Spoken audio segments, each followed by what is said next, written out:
That's a very relevant question to me. I just finished up my bachelor's degree using the GI Bill at URI this summer. And so in an era where student loan burden is surpassed $1 trillion and it's not getting any better, I am in favor of any sort of support that we can provide to students in financial aid and student loan relief. Anything like the Waymaker Fellowship, I think we should certainly expand that program to increase the pool, have more people apply, have more people get relief. Certainly, opportunities for college students is a concern of mine.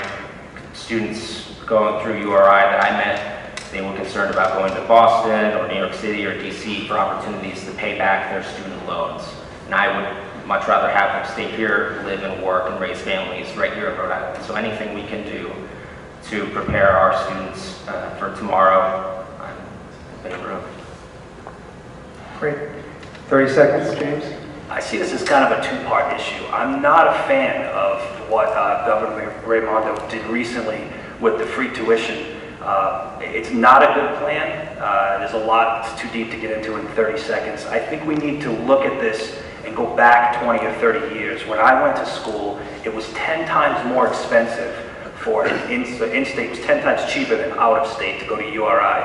That gap, that margin has come down to almost the same in some of these schools.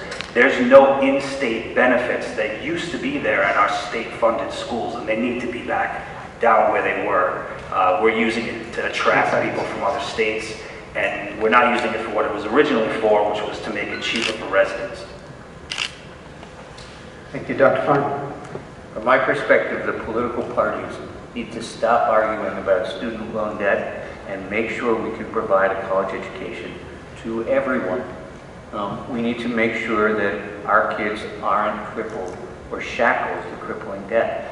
The only pathway through to that is going to begin to think critically about how we reduce healthcare costs.